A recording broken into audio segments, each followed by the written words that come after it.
उत्तिष्ठ भारत, सर्वे भवन्तु सुखिनः, सर्वे भवन्तु निरामया।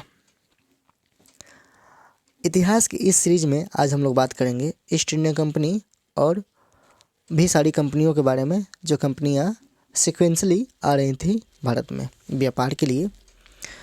तो ईस्ट इंडिया कंपनी की स्थापना होती है 31 दिसंबर 1600 ईस्वी में।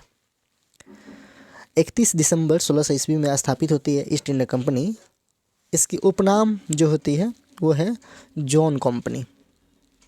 तो जॉन कंपनी के नाम से भी जानी जाती है।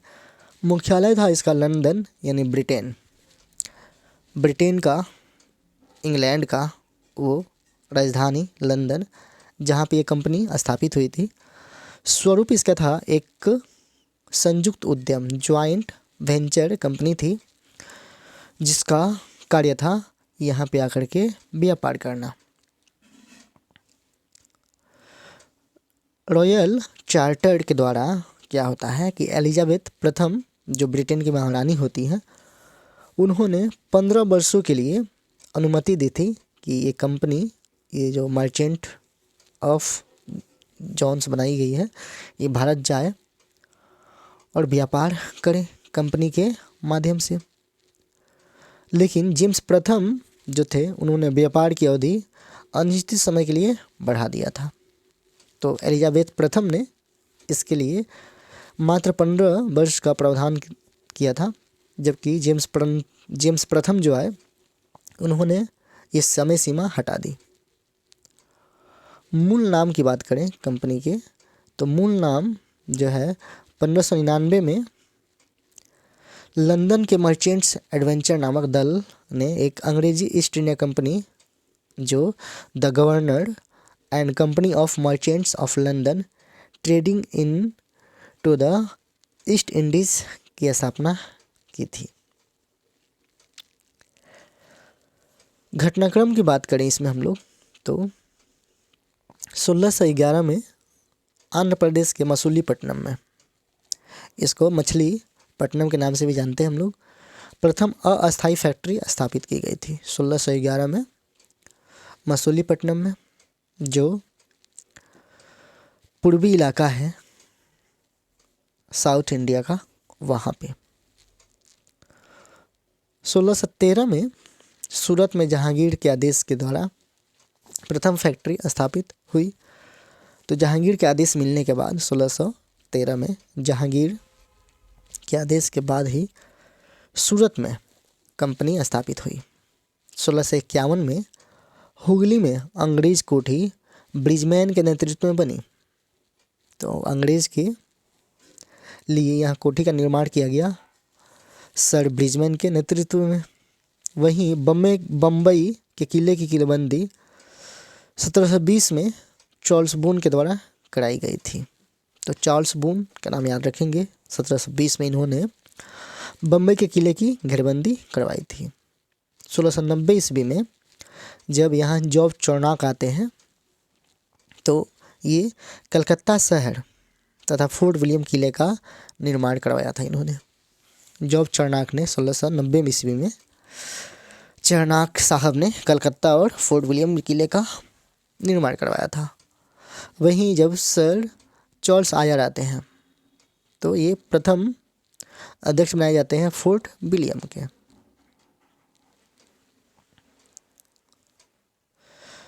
यहाँ 15 अगस्त 2015 में एक चर्चा का विषय रहा था। वो क्या था मुद्दा? तो 15 अगस्त 2015 को हीरा व्यापारी एक व्यक्ति थे, संजीव मेहता, और इन्होंने इस कंपनी के ब्रांड को शुरू किया तथा इसके लग्जरी गिफ्ट को ई कॉमर्स के माध्यम से विक्रय की योजना बनाई। चूँकि हुआ तक क्या था कि 2005 में ईस्ट इंडिया कंपनी को खरीदने की प्रक्रिया प्रारंभ हुई थी, जिसे 2010 में एक अंतिम रूप दिया गया। और ईस्ट इंडिया कंपनी ने सचिन तेंदुलकर के 200वें यानी 200वां जो मैच था, अंतिम टेस्ट उनके जीवन का, मैच के उपलक्ष्य में सिक्के जारी किए। तो इसलिए ये बातें इम्पोर्टेंट हो जाती हैं। आप लोग जानते हैं सचिन तेंदुलकर साहब का जन्म 1973 में हुआ था। और उसके बाद उन्होंने भारत के लिए बहुत सारे मैचेस जिताए, बहुत सारे रन बनाए और पूरे विश्व में सबसे पहला दोहरा शतक लगाने वाला यानी 200 रन बनाने वाला भी सचिन तेंदुलकर ही थे। सबसे ज़्यादा अभी तक क्रिकेट इतिहास में कोई रन बनाया है तो वो सचिन साहब ही हैं। और 2011 के वर्ल्ड कप विजेता जो टीम बनी इंडिया, उसमें भी सचिन साहब खेल रहे थे। तो ऐसे व्यक्ति जो क्रिकेट के भगवान कहलाए, उनका योगदान बहुत ज़्यादा रहा है क्रिकेट में। अब बात कर लेते हैं हम लोग यहाँ पे भारत में यूरोपीय बस्तियों का विवरण। 1498 से 1739 तक के दौरान जो भी बातें रही हैं उसको हम लोग एक मैप के माध्यम से देखेंगे और सीक्वेंसली ऑर्डर में देखेंगे ताकि लोकेशन हम लोगों के मन में रहे, हम लोग के दिमाग में चलता रहे। सबसे पहले चलते हैं गुजरात के दीव में। तो गुजरात के दीव में 1535 में ये बस्ती बनाई जाती है यूरोपीय कंपनी द्वारा। वहीं सबसे पहले इसके नोटिफिकेशन को देख लीजिए, कौन सी कंपनी किस कंपनी के अधीन थी। तो इसके लिए आप ये डायग्राम देखें। जैसे यूरोपीय बस्तियां जो हैं वो सर्कुलर फॉर्म में दिखाई देंगी, सर्कल में एक डॉट। वहीं पुर्तगाली बस्तियां जो हैं वो दिखाई देंगी आपको एक तितली के फॉर्म में दिखाई देगा, आपको लगेगा कि ये कोई तितली है। अंग्रेजी बस्तियां जो हैं वो चर्च के निशान प्लस के साइन से दिखाई देंगी। फ्रांसीसी कंपनी वहाँ के फ्लैग के द्वारा। वहीं डच कंपनी डबल डैश और एक 4 डैश यानी 4 डॉटेड के फॉर्म में दिखाई देंगी डेनमार्क बस्तियाँ। तो इन सभी को जब हम लोग वहाँ बात करेंगे तो याद रखेंगे। अब यहाँ नीचे आए हैं तो नीचे से ही देखना प्रारंभ कर देते हैं। उससे क्या होगा कि आप इसको इससे रिलेट कर पाएंगे। थोड़ा सा और ऊपर चले जाइए। यस, आप इसको इससे रिलेट कर पाएंगे। तो यहाँ देखिए मतारा जो है 1656 में बना है। और कौन सी कंपनी है ये? ईस्ट इंडिया कंपनी की बस्ती रहा है मतारा। और वहीं मतारा में जो 1507 में आती है कंपनी, वो कंपनी होती है पुर्तगाली कंपनी। तो 1507 में मतारा में कंपनी पुर्तगाली और 1656 में यही मतारा में कौन सी कंपनी है? यूरोपीय कंपनी। श्रीलंका की भी बात करें, श्रीलंका में है कहाँ? मतारा। वहीं श्रीलंका के गाले की बात करें तो गाले में पुर्तगाली बस्ती जो थी 1507 में थी। और वहीं जो डच बस्ती थी वो थी 1656 में। कोलंबो की बात करें तो कोलंबो में 1505 में पुर्तगाली कंपनी और डच कंपनी जो थी 1656 में। तो 1505 के आसपास आप देख रहे हैं कोलंबो, गाले और मतारा के आसपास कंपनियों को। और ये कंपनियां कौन कौन सी हैं? पुर्तगाली कंपनी और डच कंपनी। ठीक है, यानी श्रीलंका के साइड 1507-5 के आसपास पुर्तगाली कंपनी थी। वहीं 1656 के आसपास यहाँ पे डच कंपनी भी आई थी। तो डेट वाइज को ऐसे याद रख सकते हैं आप लोग। वहीं श्रीलंका के कुछ और भी पार्ट्स हैं, जैसे जाफना की बात करें तो जाफना में कंपनी जो थी डच कंपनी थी 1658 के आसपास। और यहाँ पे उसने अपनी बस्ती स्थापित की थी 1658 में। त्रिनकोमल की बात करें तो त्रिनकोमल में बहुत सारी कंपनियां थी। जैसे 1522 के आसपास यहाँ पुर्तगाली बस्ती थी। वहीं डच कंपनी यहाँ 1673 के आसपास थी और यहीं पे जो कंपनी है फ्रांसीसी कंपनी 1639 और 1674 के आसपास अपनी बस्ती स्थापित की थी। तो जाफना में जो कंपनी थी वो थी डच, फ्रांसीसी और डच पुर्तगालीज त्रिकोणम में थी। अब चलते हम लोग यहाँ से केरल साइड में, ये वाला इलाका यहाँ देख रहे हैं इस वाले इलाका को।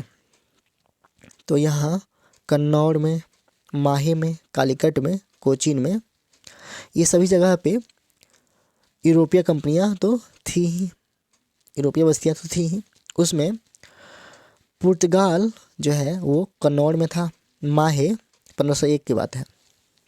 माहे जो था 1725 में किसके लिए बस्ती का कार्य था? फ्रांसीसी कंपनी, फ्रांसीसी बस्ती के लिए। वहीं कालीकट में भी पुर्तगालीज कंपनी 1498 में, क्योंकि जब पहुंचेगा यहाँ पे वास्को डी गामा तो कालीकट पहुंचेगा। वहीं कोचीन की बात करें तो कोचीन में कंपनी जो है पुर्तगाली बस्ती थी और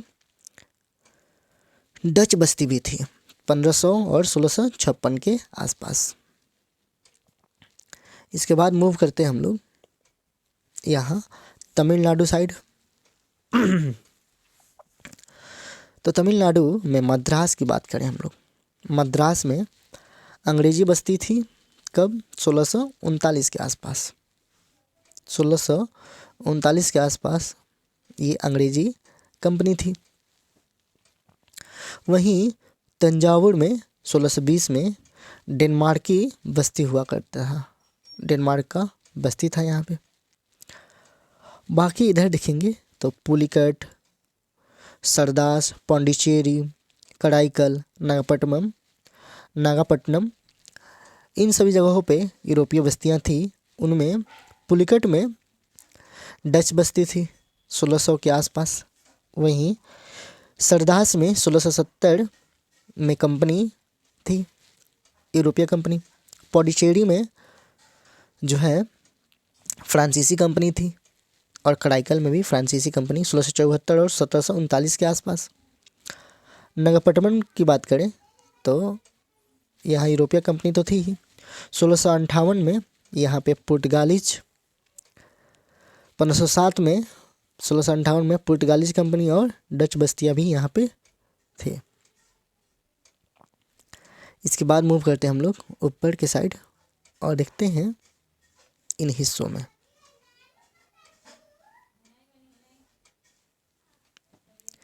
यहाँ पे देख रहे हैं Portuguese company Daman and Diu के आसपास 1535 के आसपास, यूरोपीय कंपनी में पोर्टुगीज कंपनी। वहीं सूरत में बात करें 1612-13 में सूरत में अंग्रेजी कंपनी, सूरत में ये चीज़ देखेंगे हम लोग। वहीं पोर्टुगीज कंपनी दमन में 1558 ईस्वी में, बैसिम में 1533 में पोर्टुगीज कंपनी, बॉम्बे में पोर्टुगीज और ये क्या नाम है अंग्रेज कंपनी यानी ब्रिटिश थे। गोवा में 1510 में पोर्टुगीज कंपनी थी और इन्होंने यहाँ पे सेंट जेवियर चर्च का निर्माण करवाया था 1515 ईस्वी में। देखेंगे इस वाले इलाके को तो हुगली में पोर्टुगीज कंपनी 1537 में थी। 1658 में यहाँ पे अंग्रेज़ों का बस्ती बसा हुआ था। वहीं चिंसूरा में देखेंगे तो यहाँ ये डच कंपनी थी 1625 और 1653 में। वहीं चंद्रनगर, सेरमपुर यहाँ पे देखेंगे तो फ्रांसीसी कंपनी थी। यहाँ देखेंगे डैनिश कंपनी तो दिखाई देंगे हम लोग यहाँ सेरमपुर में। वहीं कलकत्ता में 1690 में अंग्रेज की कंपनी थी। फिर बात करते हैं यहाँ पे विशाखापट्टनम में अंग्रेज़ों का डेरा था 1682 ईस्वी में। यनम जो है यहाँ पे फ्रांसीसियों का बसेरा था 1725 ईस्वी में। मसूलीपट्टनम में 1616 में डच का यहाँ पे बस्ती हुआ करता था। तो ये सारी बातें हम लोग देख चुके हैं और आज की क्लास को यहीं वाउंड अप करते हैं।